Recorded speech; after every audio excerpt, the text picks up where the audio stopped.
હું કલ્પેશ રાખ એક જેતપુરના સાડીના કારખાનેદાર હું ધરાવું છું.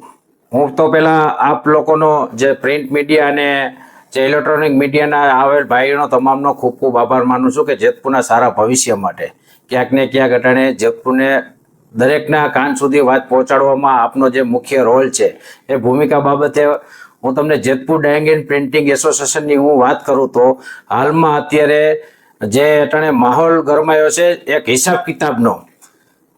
શા માટે તો કે 7 થી 8 મહિના પહેલા જેતપુરના 40 પ્રોસેસ હાઉસવાળા પાસેથી 5-5 લાખ રૂપિયા લેવામાં આવ્યા હતા મિત્રો. એટલે 5-5 લાખ રૂપિયા એટલે 2 કરોડ રૂપિયા ભેગા કરી. આ 2 કરોડ રૂપિયા ભેગા કરીને કંઈક જેતપુર ડાઇંગ એન્ડ પ્રિન્ટિંગ એસોસિએશનના ટ્રીટમેન્ટ પ્લાન્ટના કેમિકલના બિલ બાકી હતા. એ બિલના પેમેન્ટ દેવા માટે જે 2 કરોડ રૂપિયા ભેગા કરવામાં આવ્યા હતા.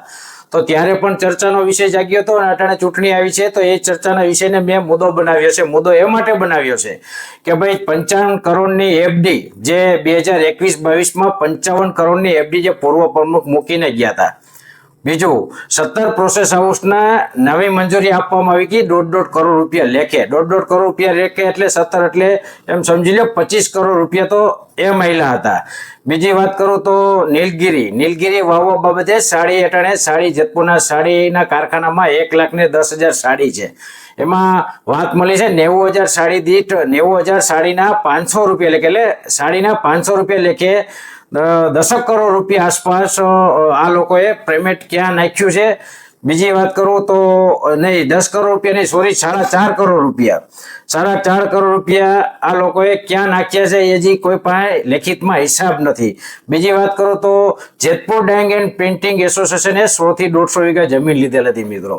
એ મિત્રો નીલગીરી વાવવા માટે લીધી હતી અને અમુક ખેડૂતોને વાવવા પણ નીલગીરીના ભાડા પેટે રાખેલ છે જમીન છે. પણ એ જમીન ક્યાંક ને ક્યાંક વેચાઈ મારવામાં આવી છે અને એ જમીન જેતપુર પ્રિન્ટિંગ એસોસિએશનના એમાઉન્ટ પેટીમાંથી પર્સનલી જે કારોબારી મેમ્બર છે એમના નામે આ જમીન લેવામાં આવેલ હતી. તો આજ સવારે ચાલો જમીન 100 થી 150 વીઘા છે તો એમાં 50 વીઘા જમીન અત્યારે કારોબારીના મેમ્બરના નામે છે. હવે આજ સમજો આપણે કારોબારી મેમ્બર આપણી સામે જીવિત છે, કાલ સવારે એને મરણ પામી જશે તો એનો વારસદાર જવાબ દેશે કે નહીં દે કે આ જમીન કેના નામે છે. એટલા માટે મેં ક્યાંક ને ક્યાંક Jetpur dying and printing association પાસે આના તમામ લેખિતમાં મેં જવાબ માંગ્યા છે. તો વાત મળેલ છે હું છેલ્લા 15 દિવસથી આ લડત કરી રહ્યો છું અને એક કારખાનેદારે પહેલા મહિનામાં લેખિતમાં જવાબ માંગ્યા છે. એના જે લેટર પેડ પણ છે મારી પાસે એ મને દીધેલ હતા એટલા માટે મારી પાસે છે. પહેલા મહિનામાં જો લેખિતમાં પ્રશ્નનો જવાબ માંગવા જતા હતા અને 8મા મહિના સુધી આજ દિન સુધી એને જવાબ લેખિતમાં આપવામાં આવેલ નથી ને ક્યાંક એને દબાવી દેવામાં આવ્યા છે અને એ અટાણે સાયલેન્ટ છે. પણ ક્યાંક ને ક્યાંક કલ્પેશ રાખ આ પ્રશ્નનો જે જવાબ માંગી રહ્યા છે.